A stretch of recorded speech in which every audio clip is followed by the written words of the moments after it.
Turn to the book of Nehemiah. Nehemiah.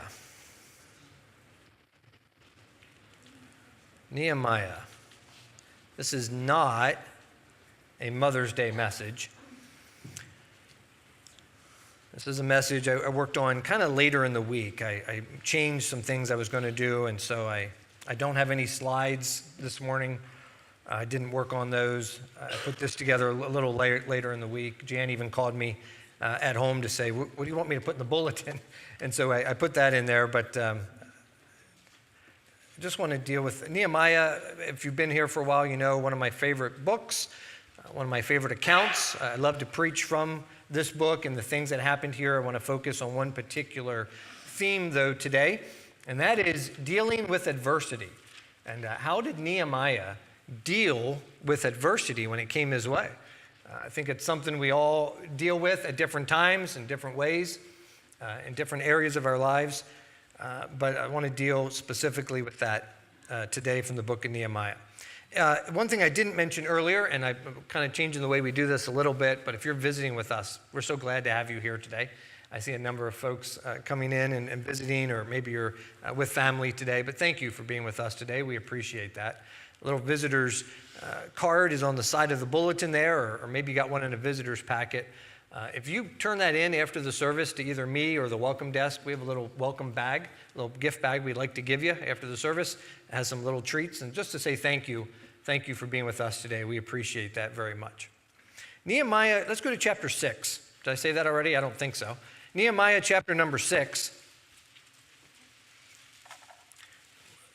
I'm going to read the end of this little story, this specific account in Nehemiah. We'll read the end of it first, and then we'll get to we're going to go back in the book of Nehemiah in just a moment. But Nehemiah chapter number 6, starting in verse 11, says, "And I said, should such a man as I flee?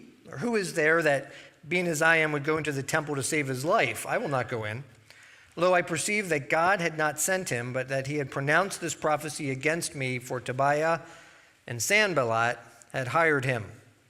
Therefore was he hired, that I should be afraid, and to do so and sin, that they might have their matter for an evil report, that they might reproach me. My God, think thou upon Tobiah and Sanballat, according to these their works, on the prophetess Noadiah and the rest of the prophets, that would have put me in fear."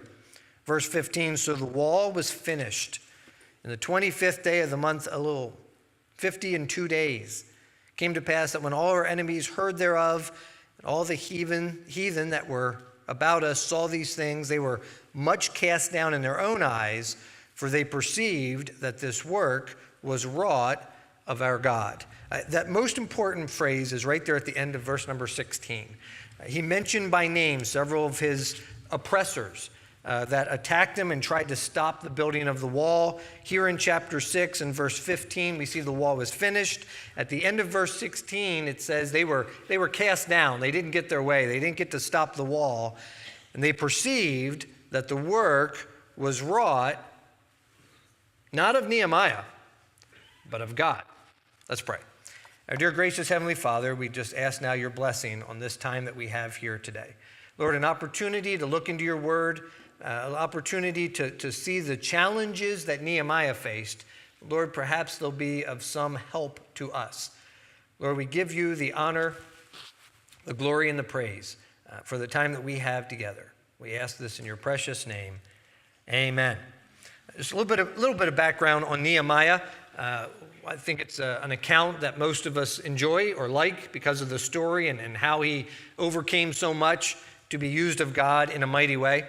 As the book of Nehemiah opens, Nehemiah is in captivity. This is long after Daniel taken into captivity in Babylon, and the empire has changed a couple times. We've moved into the era with the Assyrians, the Medes, and the Persians.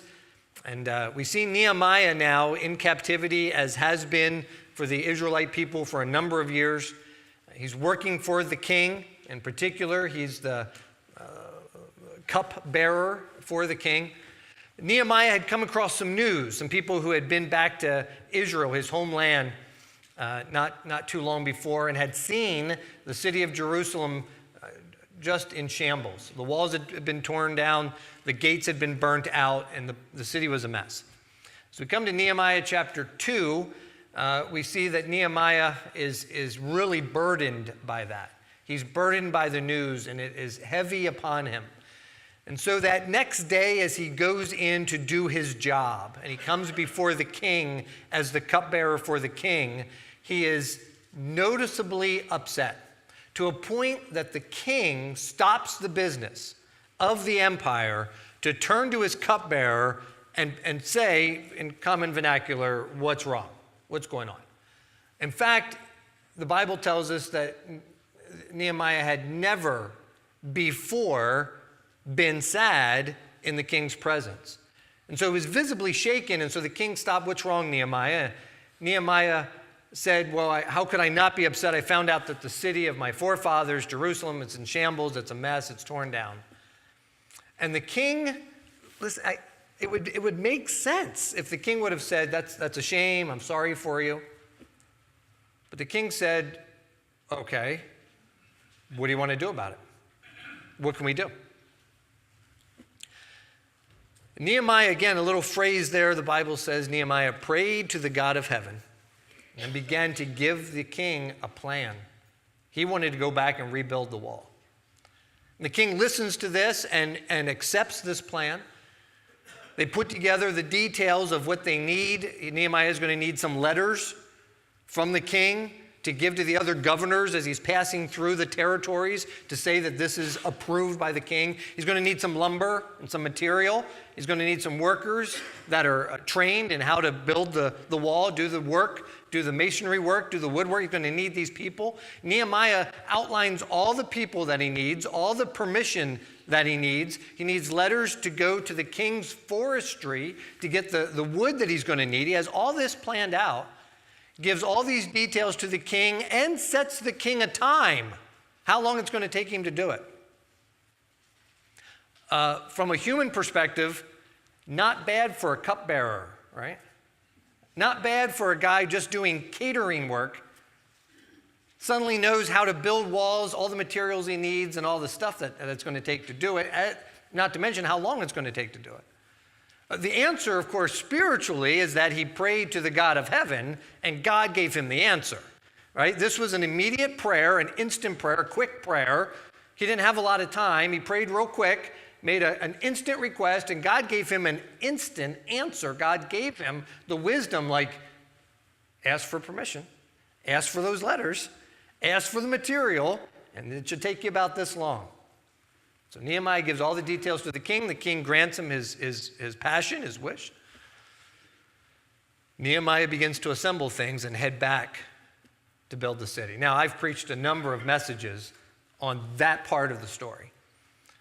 The fact that his attitude gave him an opportunity to do that. If Nehemiah had often been sad in the king's presence, then the king would not have been surprised when Nehemiah walked in grumpy on this day, right? Wouldn't have surprised him. But it did surprise him because he had never before been sad in the king's presence. So that's a great challenge for us.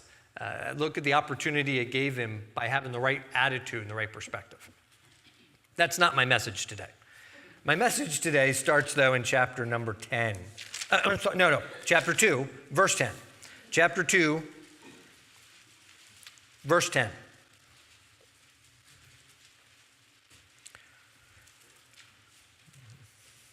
I have written down here seven different things that the opposition did to try to stop him from building this wall. So it started out so well. He was upset. He had a plan. God was with him. The king was on board. The king gave him everything he needed to get this job done. So everything's going great.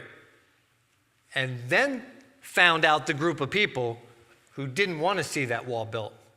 They didn't want to see Jerusalem restored to its former glory. They didn't want to see Israel get that power, that might, they didn't want that.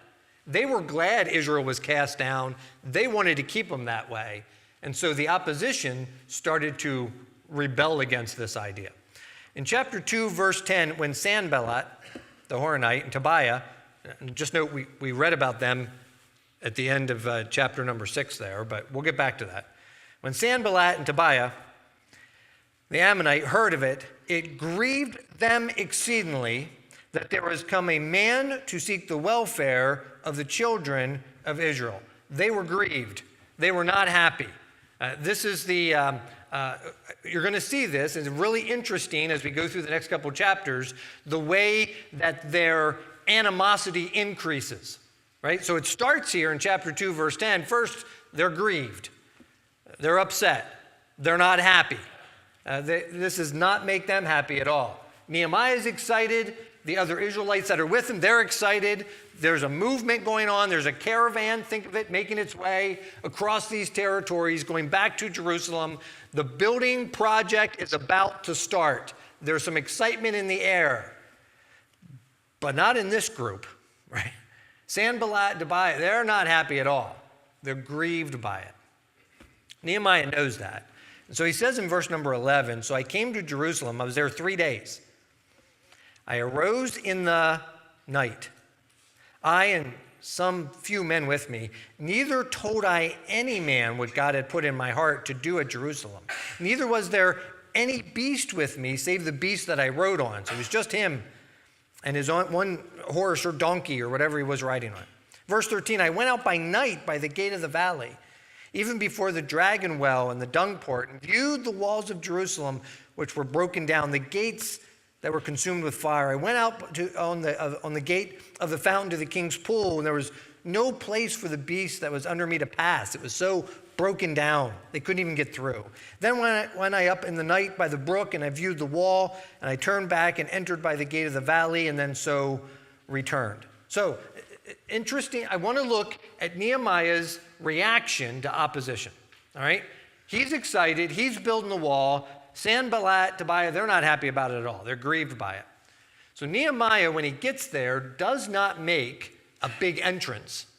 In fact, he sets things up and then waits until nightfall, takes just a couple of his closest men with him, keeps things really quiet, gets on a few of their own horses and go out at night to survey what needs to be done. An interesting reaction. This was not breaking news. Flash news here, right? Here we come. This is not him. We got to post this on Facebook. Here we are. Look at this guy. We're at the wall. We're going to post this and make sure everybody knows about it. I know they didn't have Facebook back then, but he didn't make a big deal out of it. He didn't make a big announcement out of it. He didn't make a big production out of it. He's like, wait, God gave me some work to do. Let's just go out and see what needs to be done. Let's get real quiet here and just go out and see the job that we need to do. Verse number 19, the same chapter. Verse number 19, when Sanballat the Horonite, Tobiah the servant, the Ammonite, and Geshem, notice there's 3 now, right? There was 2. It was Sanballat and Tobiah. Now Geshem joined them, the Arabian.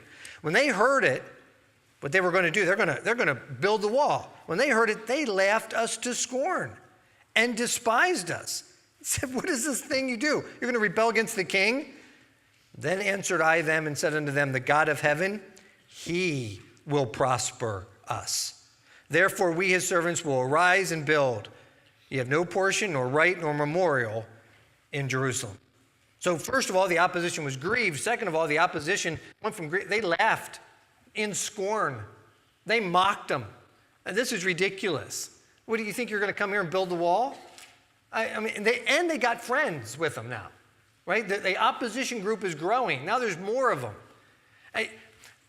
It is so often that when we have a job that God's given us to do, we start to get discouraged. We start to get down. We start to get sidetracked. We start to get to the point that we're not sure if it's worth it. It's a lot of work. Takes a lot of time. I'm not sure if anybody appreciates it. Well, here's Nehemiah. He's given a job to do. Started off grand. By the time they get there and get set up, now the opposition's angry. They're not happy. They're grieved, and now they're laughing.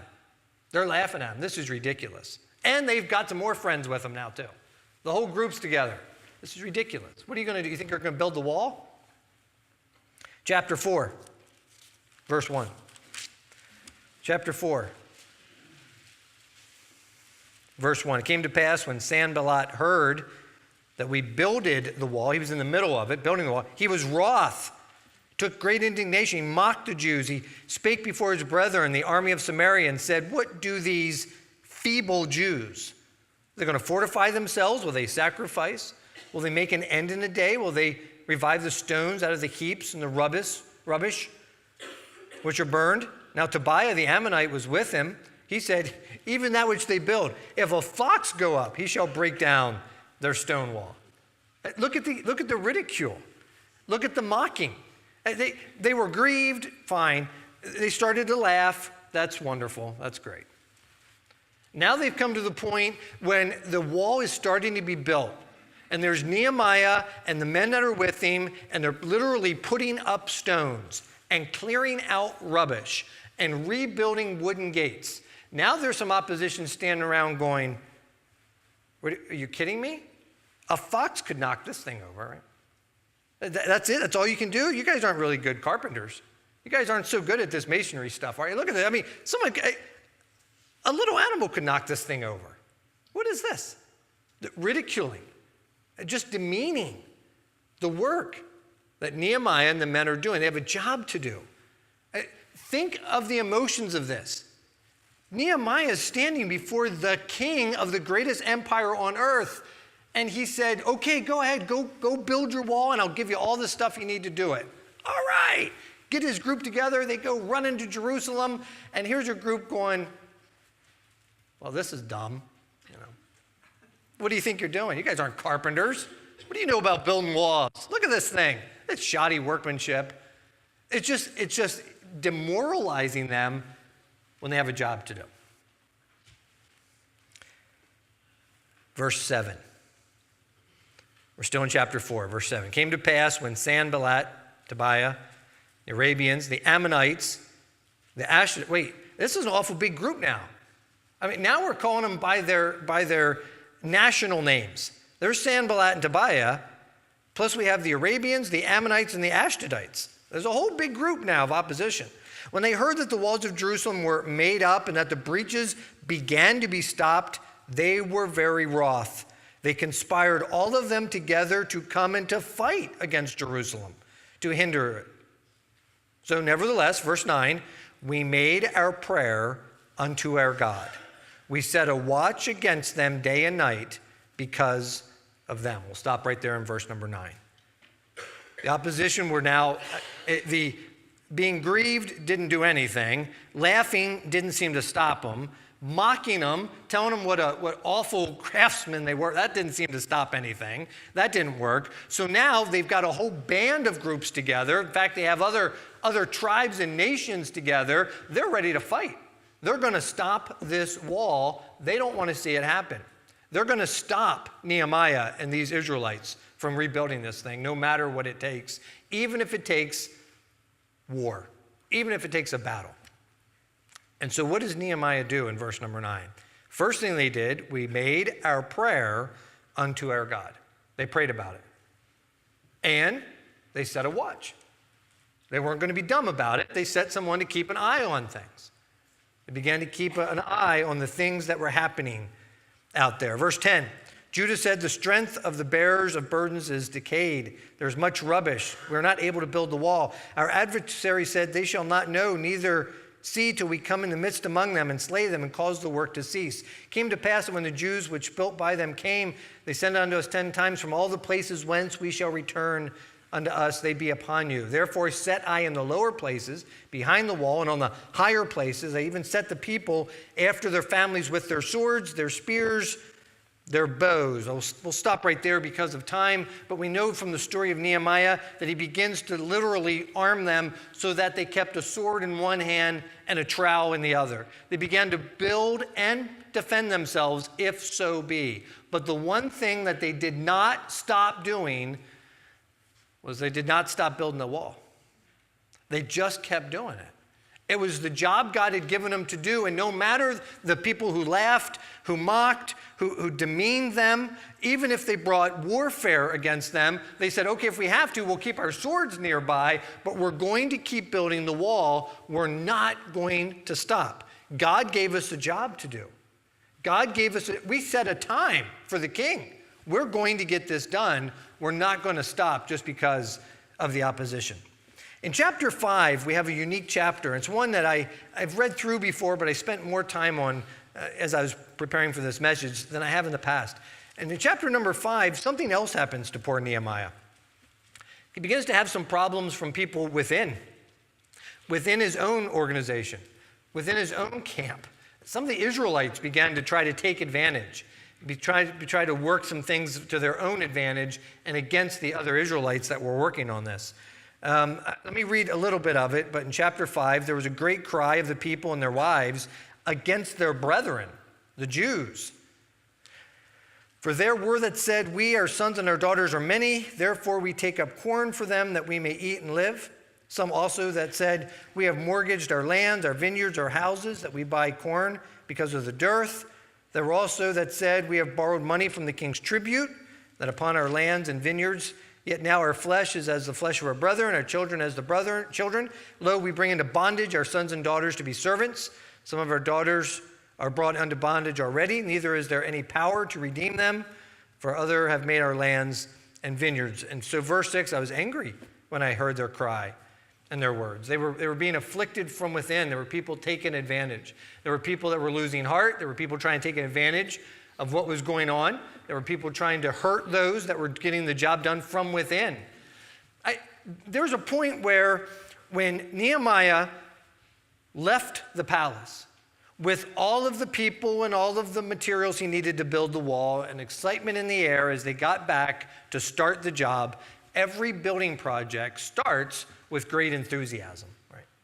But then about, months in or weeks in, suddenly it starts to lessen a little bit. It's not quite as exciting. I told you all last year, my project last year was I wanted to repaint the outside of my house. Well, that didn't happen. I didn't do it last year. I just never got to it.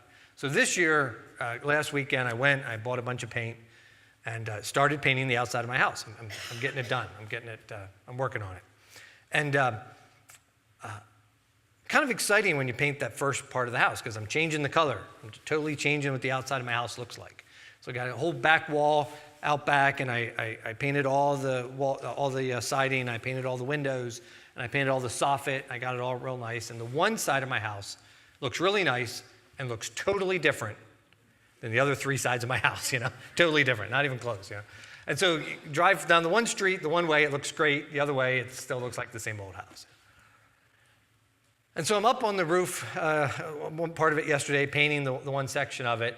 And, the excitement of changing the color at first starts to ebb after you're about 6 hours into painting and your second gallon, and you have a lot of house to do yet. And the bees are flying around, and the trees kind of need trimmed back because they're starting to brush the house. And then you find the spouting that needs reattached and fixed. And then you find the other piece of the soffit that's kind of broken. And so you go and get your wood and your saws and next thing you know, you're getting nowhere fast. Just nowhere. And it's becoming an ongoing thing. And I reminded my wife again yesterday, this is a project for the summer. It's only May. We have all summer to get this done. Don't rush me, But I want to knock this out and get it done this time. Chapter number 5, we have people who are getting discouraged, who are getting sidetracked, who are deciding to take advantage of the situation. The thing's getting off course a little bit here. And Nehemiah is, and I think in verse number 6, we see, and I say this because we know the rest of his reaction, there's some righteous indignation. There's some, what are we doing? Let's get back on track. We're here to build a wall. We have a job to do. Well, you're getting all distracted, and he's got to encourage them to get back to the job at hand.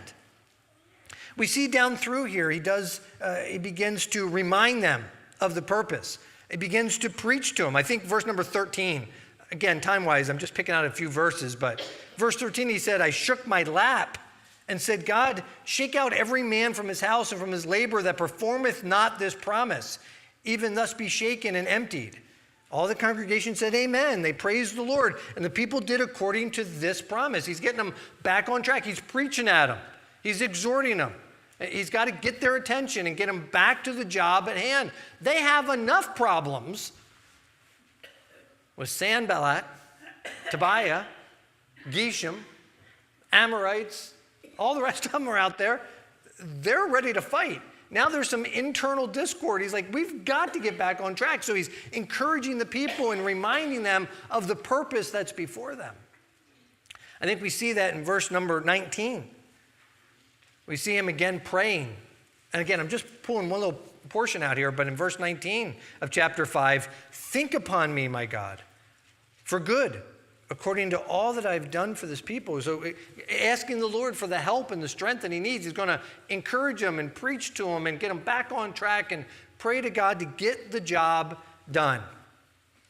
We come to chapter 6, verse 1. Now it came to pass when Sanballat, Tobiah, Geshem, and the rest of our enemies heard that I had builded the wall, that there was no breach left therein, although at the time I had not set up the doors upon the gates. So look, he's almost done, not totally done. That Sanballat, Geshem, sent unto me, saying, come, let us meet together in one of the villages in the plain of Ono. But they thought to do me mischief. Verse 3, I sent messengers unto them, said, I am doing a great work. I cannot come down. Why should the work cease while I leave it and come down to you? Yet they sent unto me 4 times after the sort, and I answered them after the same matter. I just think, notice the deceit. Notice we're grieved, we're angry, we're going to laugh at you, we're going to mock you, we're going to demean everything you're doing. We'll even fight you if we have to. None of that worked. So they're like, all right, let's sit down and talk about it. Right? Let's go to Starbucks. We'll have a coffee. You know, we'll just sit down and talk about it. It'll be all right. And Nehemiah says, I'm not stopping. You don't understand. I'm not stopping. I'm not stopping to talk. I'm not stopping to fight. I'm not stopping to argue. I'm not stopping. God gave me a job to build the wall. You can see Nehemiah, if you want to talk to me, come over here and talk to me. But meanwhile, I have mortar to put in, gates to set, rubbish to remove. We have work to do. And he won't stop. 4 times he said, come on, let's go sit down. Let's just sit down and talk. And 4 times Nehemiah says, no, I'm not. I have work to do. I'm going to keep building the wall. Verse number 5, they try something, one more thing. Verse 5. Then Sanballat, his servant, sent Sanballat, his servant, unto me in the like manner the 5th time with an open letter in his hand, wherein was written, it is reported among the heathen and Gashma that thou and the Jews think to rebel, for which cause thou buildest the wall, that thou mayest be the king according to these words. Thou hast also appointed prophets to preach of thee at Jerusalem, saying, there's a king in Judah, and now shall it be reported to the king according to all these words. Come now, therefore, and let us counsel together. And so nothing else had worked. The fighting, no. The sitting down and talking, no. The wall keeps getting built. Every day that goes by, more stones are added. The strength of the wall is getting stronger and higher and better. The gates are being set. The things are getting wrapped up. These guys who don't want to see Jerusalem restored are losing this thing. And so the very last thing they come up with is an outright, total fabrication and lie. They're going to attack his character. They're like, well, we understand. We understand it's reported. All this is just a plan to rebel against the king that granted you permission and gave you you're going to rebel against him. You're going to make yourself king. In fact, we heard you already have your own prophets that are going to prophesy about you. And you're just getting everybody together to be your own king and your own kingdom. That's what we heard. Complete lie. Complete fabrication. How does he respond? Verse 8. For they all made us afraid, saying their hands shall be weakened from the work that it should be not done. Now, therefore, O God, strengthen my hands. Afterward, I came out of the house of Shemaiah, the son of Deliah, the son of Mehetabeel. I'm messing up these names, I'm sure. Who was shut and said, let us meet together in the house of God within the temple. Let us shut the doors of the temple, for they will come to slay me. Yea, in the night will they come to slay me. And so starting in verse 11 was the text I read at the beginning.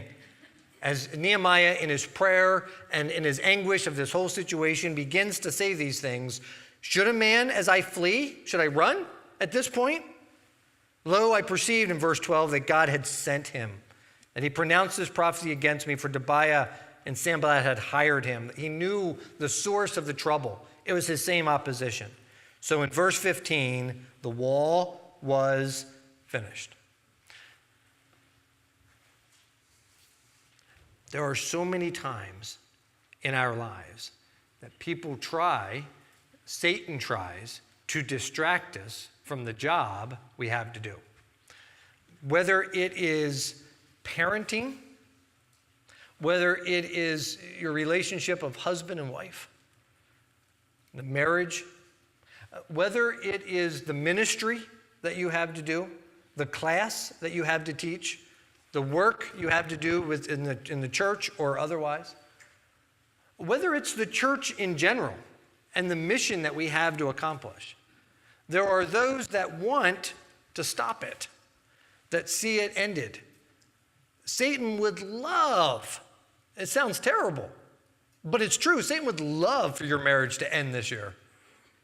He'd love for your kids to rebel this year. He'd love for you to just give up teaching that class this year. Forget it. It's not worth it. He'd love for you to quit. He'd love for you to give up. He'd love for you to stop doing that ministry. And that would make him happy. That's what he was trying to do with Nehemiah. It seems like such a physical thing. I mean, he's building a wall. He's putting down stones and wood. These are not lives being rescued or souls being saved, as we know the ministry of the church is. He's literally building something. And yet, just in perspective as we close, in Daniel chapter number 9, as Daniel, don't have to turn there, but in Daniel chapter number 9, Daniel's praying. He's praying about the captivity of his people and what God has in store. And the angel Gabriel is sent to give him an answer far greater than what he was expecting. He wants to know that his people, God's people, will be rescued out of this captivity and returned to their homeland. And the angel comes and says, I'm going to give you a timeline of future events. I'm going to give you a timeline of when the Messiah is coming. From the timeline that was given in the book of Daniel chapter 9, people had a really good idea of when to expect the Messiah. That's why the wise men in the Christmas story were looking for something, because it was starting to add up on the timeline in Daniel chapter 9. And on the timeline, Gabriel said this is when the timeline will start. It will start with the declaration to rebuild the wall. That's when it starts. And that timeline would go from there until we would see through that timeline Jesus Christ coming in on what we call Palm Sunday, being crucified. We would see God's plan for the nation of Israel in the 70 weeks and 77s and all those things as you read it out. We even see the timeline of when God has a plan for the last 7 years, which we call the Great Tribulation. All those things, some of these are future events for you and I yet. And God said, here's when it starts, with the rebuilding, the declaration to rebuild the wall.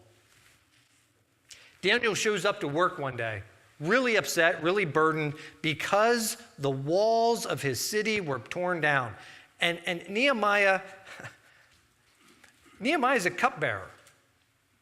He's not a prophet. He's not a leader. He's not a king. He's not a soldier. He's not a rebel. Nehemiah is a cupbearer. And he shows up to work so crestfallen and so upset that the king says, Nehemiah, what's wrong? The walls of my city, my homeland are torn down. And the king has such respect for his cupbearer Nehemiah, he says, well, what do you want to do? Nehemiah says, I want to rebuild it. I want to go back myself and rebuild it. And the king says, okay. And starts the timeline of Daniel chapter 9 that had been prophesied about generations before. It starts the timeline of now everything is on track, God's plan, God's system. To most people, rebuilding the wall, that was a nice thing. It was a memorial. It had some memories. It was a wall. To Nehemiah, it was the job God had given him to do. And for the history of mankind, it was God's perfect timeline of when the Messiah would come, when the future events would fall into place. We have an idea of what to expect yet in the tribulation period because of that timeline given in Daniel chapter 9. It was an important event. I think there's times in our Christian lives when we come up against things and we're like, well, it's not that important. It's not that big of a deal. If God ordained it, it's a big deal. And God ordained our marriages, and God ordained our families, and God ordained the work that we have to do. Whether it's the Great Commission, whether it's making disciples, whether it's teaching our Sunday school class, it's a great job to do. There were those that thought they're just putting stones together. There were the opposition who laughed and said, a fox could knock him over. They're not doing that good of a job. Well, it was exactly what God wanted done. Exactly the way God wanted it done and the time that he wanted it done. When it was all done, I thought it was so important. When it was all done, in verse number 16, remember in chapter 6, verse 16? It was the verse I highlighted at the beginning. When it was all done and our enemies heard thereof, and all the heathen that were about us saw the things, they were much cast down in their own eyes, for they perceived that this was a work wrought by Nehemiah. No, not Nehemiah. It was a work wrought by God. Isn't that great? When it was all said and done, the enemy said, God did that, right? God got the glory out of it. Not Nehemiah. It would have made sense if they would have said, well, that Nehemiah, he's tenacious, isn't he? He just keeps going. We couldn't stop him for nothing. But when it was all said and done, it worked out exactly the way it was supposed to, because when it was all done and the wall was rebuilt and the gates were set and the celebration was ensuing because the city was done, the enemy stood back and said, had to have been God. God got the glory in spite of the opposition. I wanted to talk a little bit today about dealing with adversity. I think Nehemiah gives us a perspective. Just keep working. Just keep doing the job. Just keep being faithful. Just keep your nose to the grind. There are those that are going to laugh and say, that's silly, that's crazy, what are you doing? Like, really? Are you serious? You're going to church again? Like, it's every Sunday. Don't you guys take a Sunday off and do, But we have a family reunion. Come on, forget that church thing. You do it all the time. Nehemiah was the type who just said, I can't do it today. Why? I'm busy. I have responsibilities. I have a job. I'm committed to something. I just can't quit. I got to keep doing it. The world goes, you are nuts. You're crazy. Why are you doing that? You're wasting so much time. God had a different idea. In spite of the laughing, the scorn, the ridicule, the demeaning, the job was finished, and God was glorified. Let's pray.